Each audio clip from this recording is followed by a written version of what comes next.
kemi ato krizat e dhimbjeve, si mund të reagojmë? Çfarë mund të bëjmë diçka që të qetësojmë dhimbjet? E vetmja gjë e mrekullueshme është të futet në vask njeriu, vask me ujë të ngrohtë. Po.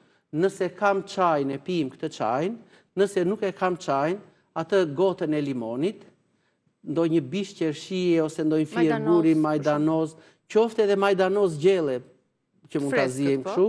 Pra, nga ato bimë që kanë acide organike, pijm 2-3 gota në ditë. Vaska me ujin e ngrohtë është e mrekullueshme, në mungesë të saj uji i dushit, që ta kapim gjithë këtë pjesën e barkut, brinje kështu, dhe do të jemi mrekullisht të qetë për brenda 5 minutave. Pastaj vendosim ndonjë borset në krahun që ka dhimbjen dhe ajo na qetëson dhimbjet.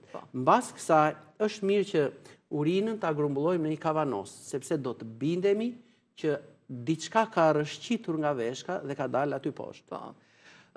Cili është guri më i vështirë për ta shkrirë? Cistina. Cistina. Është si qelq.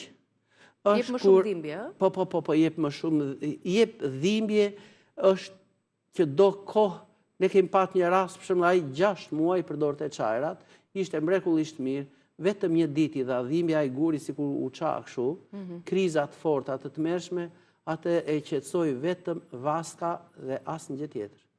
Ka dalë një llum i tërë shumë i shndritshëm kur na i solli tek laboratori. A mund të ripërsëriten gurët në veshka? Janë genetike të trashëguara? Po, një pyetje me shumë vend.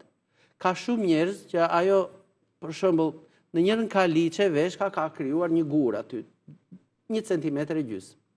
Iku guri thot shptova, mirë, në rregull. Po në atë hapësirën aty, veshka mund të rikrijojë prapë. Se veshka ka dhe një zakon të keq, thot çfarë kisha këtu, kisha një gur, shpejt ta mbledh ta krijoj. Ma është memoria e organeve që Eliza. Derisa ta harrojmë t'ja heqim veshkës këtë vesë të keq, neve e bëjmë kështu.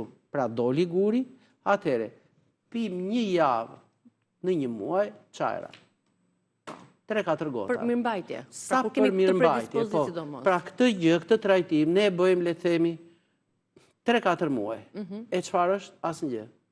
Të gjitha këto që ne kemi sjellë këtu, janë vetëm suplemente që njeriu i ndihmojnë mrekullisht mirë për shkrirjen e gurëve në veshka. Dhe njërë tek çaji, pra çaji bimoru romer, kishte rëngrami, majdanoz jegër, këputje, mustaqe misri, fier guri, bishta qershie. Po. Të gjitha këto që këtu ne kemi. Të harmonizuara në raportet siç shkruhen aty, për shkak që bëhet ai protokolli, dhe kjo është e gatshme. Ndërsa të gjithë të tjerë që nuk e kanë mundësinë, le të konsumojnë qershit, i ruajnë bishtat në shtëpi.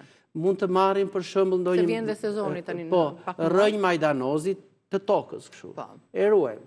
Gjejmë çik rrënjë grami, e pastrojmë dhe e mbajmë në shtëpi, dhe sikur të ketë kriza njeriu nga veshkat, me këto 3-4 gjëra që ka në shtëpi plus edhe limonin, mendojmë që e kalon shumë lehtë. Siç kemi erzat, të kemi dhe farmacin bimore në dollapin ton. Po, me shumë vend. Sepse na duhet në momentet. Por ai ekzaminimi është shumë i vlefshëm për këtë, që ky të di se çfarë ka, çfarë guri ka, çfarë madhësie. Po cilat janë dhe njëherë llojet e gurëve? Shiko. Janë shumë apo? Janë 4 lloje gurësh. Pra të parët janë këto që formohen nga oksalatet e kalciumit. Po.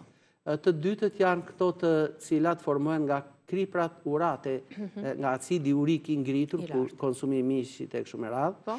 E treta janë këto që ne përmendëm, kur rriten disa aminoacide në organizëm, dhe formohen këto cistina, guri cistin, edhe e fundit janë këto gurët struvit, që janë gurë bakterial të veshkave. Që lidhen shumë me infekcion, nga infeksioni bakterial, këto kanë vetin që bakteriet kalojnë veshka dhe mbetjet e tyre krijojnë gurë. Këto gurë rriten shumë shpejt. Ai mund thotë, s'kam pa dhimbje nga veshkat.